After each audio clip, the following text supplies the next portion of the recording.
नाशिकमध्ये आता धर्मांतराचं गजवाये हिंद.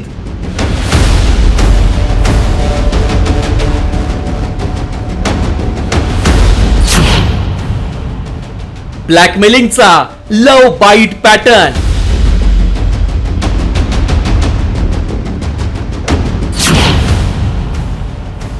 बळजबरीनं दारू पाजून तरुणीवर अत्याचार. कुंभनगरी म्हणून ओळखल्या जाणाऱ्या नाशिकमध्ये नेमकं काय चाललंय? कारण धर्मांतराच्या प्रकरणांनी नाशिकमध्ये उच्छाद मांडलाय.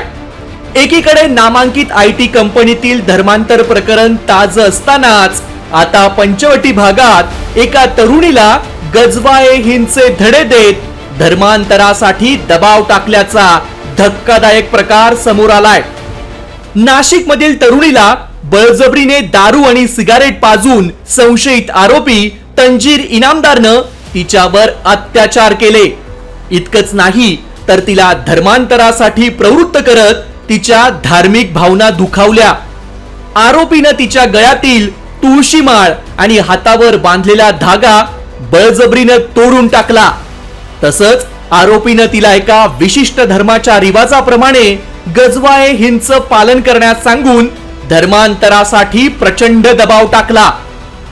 जानेवारी महिन्यात आरोपीनं पीडितेच्या मानेवर चावा घेऊन लव बाईट असल्याचं सांगत पीडितेसोबत आक्षेपार्ह फोटो काढले.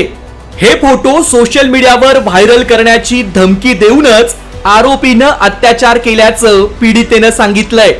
दरम्यान पीडितेच्या तक्रारीनंतर आरोपी तंजीर इनामदारला ताब्यात घेऊन कोर्टात हजर करण्यात आलंय. त्यावेळी सरकारी वकील आणि आरोपीच्या वकिलांमध्ये काय युक्तिवाद झालाय पाहूयात. जानेवारीत आरोपीनं पीडितेवर अत्याचार केला असं सरकारी वकिलांनी कोर्टात सांगितलं. तर जानेवारीत अत्याचार झाला, मग तेव्हापासून आतापर्यंत वेळ का घालवला असा प्रश्न आरोपीच्या वकिलांनी उपस्थित केला. आरोपीनं धर्मांतरासाठी पीडितेवर जबरदस्ती केली अशी माहिती सरकारी वकिलांनी कोर्टात दिली.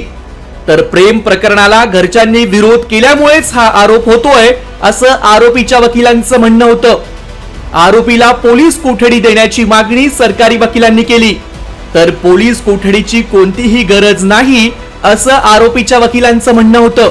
कॉलेज लाईफचे विद्यार्थी आहेत. प्रेमाला काय धर्म जात पंथ वगैरे असा काही प्रकार नसतो. जेन्युइनली त्या मुलाचं मुलीवर आणि मुलीचं मुलावर प्रेम आहे. या व्यतिरिक्त त्याला धर्माचा असा काही रोल नाही. न्यायालयानं आरोपी तंजीर इनामदारला 5 दिवसांची पोलीस कोठडी दिली आहे.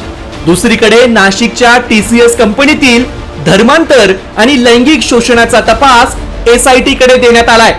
मात्र TCS धर्मांतर प्रकरणात आरोपीनं व्हॉट्सअप ग्रुपमधून धर्मांतराचा कट रचल्याचंही समोर आलंय.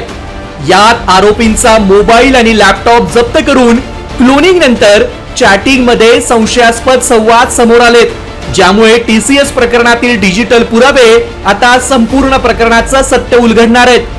मात्र या दोन्ही प्रकरणांमुळे नाशिकमध्ये धर्मांतराचं रॅकेट सक्रिय आहे का? ब्लॅकमेलिंग करून तरुणींना प्रेमाच्या नावाखाली जाळ्यात ओढण्याचा कुटील डाव आखणाऱ्या रॅकेटचा मास्टर माइंड कोण हे शोधणं पोलिसांसमोरचं मोठं आव्हान असणार आहे. अभिजित सोनावणे, साम TV न्यूज, नाशिक.